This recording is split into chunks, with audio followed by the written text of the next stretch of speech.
Gram ಇರೋ necklace ನಂದು ಇವಾಗ ಅಟ್ ಪ್ರೆಸೆಂಟ್ ನನಗೆ 25 ಗ್ರಾಮ್ ಇದೆ. ನಂದು 5 ಗ್ರಾಮ್ಸ್ ಲಾಸ್ ಆಗಿದೆ ಸರ್.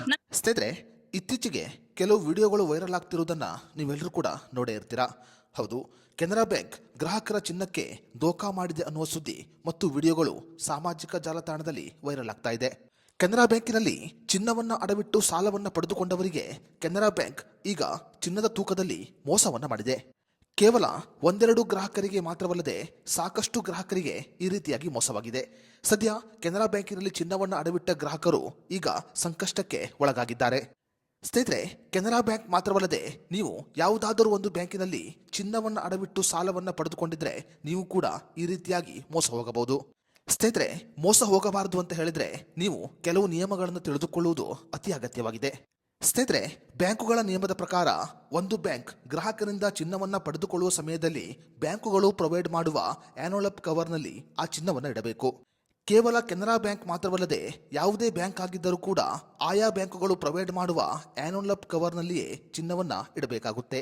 ಸ್ನೇಹಿತರೆ, ಈ ಆ್ಯನ್ಯುವಲ್ ಕವರ್ಗಳು ಸೆಂಟ್ರಲೈಸ್ಡ್ ಆಗಿ ಪ್ರಿಂಟ್ ಆಗಿ ಬರುವುದರಿಂದ ನಾವು ಈ ಆ್ಯನ್ಯುವಲ್ ಕವರ್ ಮೇಲೆ ಬಾರ್ ಕೋಡ್ ಮತ್ತು SSP ನಂಬರ್ ಅನ್ನ ಕಾಣಬಹುದು.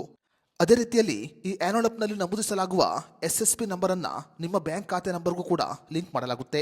ಆ್ಯನ್ಯುವಲ್ ಕವರ್ ಮೇಲೆ ನೀವು ಇಟ್ಟ ಚಿನ್ನದ ಗ್ರಾಸ್ ವೇಟ್ ಮತ್ತು ನೆಟ್ ವೇಟ್ ಅನ್ನ ಕಡ್ಡಾಯವಾಗಿ ಬರೆಯಲಾಗುತ್ತೆ.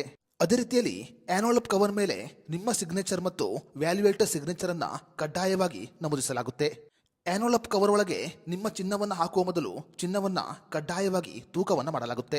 ಚಿನ್ನ ತೂಕ ಮಾಡುವ ಸಮಯದಲ್ಲಿ ನೀವು ಅದರ ಫೋಟೋವನ್ನು ಕ್ಲಿಕ್ ಮಾಡಿಕೊಳ್ಳುವುದು ಅತಿ ಅಗತ್ಯವಾಗಿರುತ್ತೆ. ಸ್ನೇಹಿತರೆ, ಒಮ್ಮೆ ಆ್ಯನ್ಯುವಲ್ ಕವರ್ ಒಳಗೆ ನಿಮ್ಮ ಚಿನ್ನವನ್ನು ಹಾಕಿದ ನಂತರ ಮತ್ತೆ ಆ ಆ್ಯನ್ಯುವಲ್ ಕವರ್ ಅನ್ನ ಓಪನ್ ಮಾಡಲು ಸಾಧ್ಯವಿಲ್ಲ. ನೀವು ಚಿನ್ನದ ಸಾಲವನ್ನ ಮರುಪಾವತಿ ಮಾಡಿದ ನಂತರವೇ ಆ ಆ್ಯನ್ಯುವಲ್ ಕವರ್ ಅನ್ನ ತೆರೆಯಲಾಗುತ್ತೆ.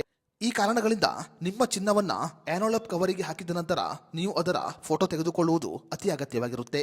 ಅದೇ ರೀತಿಯಲ್ಲಿ ಚಿನ್ನವನ್ನ ಬಿಡಿಸಿಕೊಳ್ಳುವ ಸಮಯದಲ್ಲಿ ನೀವು ಈ ಹಿಂದೆ ಆ್ಯನ್ಯುವಲ್ ಕವರ್ ಅನ್ನು ಓಪನ್ ಮಾಡಲಾಗಿದೆಯೇ ಅಥವಾ ಇಲ್ಲವಾ ಅನ್ನೋದನ್ನ ಕಡ್ಡಾಯವಾಗಿ ಪರಿಶೀಲನೆ ಮಾಡಿಕೊಳ್ಳಬೇಕು. ಅದೇ ರೀತಿಯಲ್ಲಿ ಚಿನ್ನವನ್ನ ಹೊರತೆಗೆದ ನಂತರ ನೀವು ಚಿನ್ನದ ತೂಕವನ್ನ ಮತ್ತೊಮ್ಮೆ ಕಡ್ಡಾಯವಾಗಿ ಪರಿಶೀಲನೆ ಮಾಡಿಕೊಳ್ಳಬೇಕಾಗುತ್ತೆ. ಸ್ನೇಹಿತರೆ, ನೀವು ಯಾವುದಾದರೂ ಒಂದು ಬ್ಯಾಂಕಿನಲ್ಲಿ ಚಿನ್ನವನ್ನ ಅಡವಿಡಬೇಕು ಅಂತ ಹೇಳಿದ್ರೆ ಆ ಬ್ಯಾಂಕುಗಳು ಕಡ್ಡಾಯವಾಗಿ ಸೆಂಟ್ರಲೈಸ್ಡ್ ಆದ ಆ್ಯನ್ಯುವಲ್ ಕವರ್ ಅನ್ನ ಬಳಕೆ ಮಾಡಬೇಕು. ಸೆಂಟ್ರಲೈಸ್ಡ್ ಆ್ಯನ್ಯುವಲ್ ಕವರ್ಗಳನ್ನು ಬಳಕೆ ಮಾಡದೇ ಇದ್ದರೆ ನೀವು ಆ ಬ್ಯಾಂಕಿನಲ್ಲಿ ಚಿನ್ನವನ್ನ ಇಡಬಾರದು. ಈ ವಿಧಾನವನ್ನು ಅನುಸರಿಸಿದರೆ ನೀವು ಯಾವುದೇ ರೀತಿಯ ಮೋಸಕ್ಕೆ ಒಳಪಡುವ ಅಗತ್ಯವಿಲ್ಲ. ಸ್ನೇಹಿತರೆ, ನೀವು ಈಗಾಗಲೇ ಯಾವುದಾದರೂ ಒಂದು ಬ್ಯಾಂಕಿನಲ್ಲಿ ಚಿನ್ನವನ್ನ ಅಡವಿಟ್ಟು ಸಾಲವನ್ನ ಮಾಡಿದ್ರೆ ಕಡ್ಡಾಯವಾಗಿ ಆ ಚಿನ್ನವನ್ನ ಪರಿಶೀಲನೆ ಮಾಡಿಕೊಳ್ಳಿ.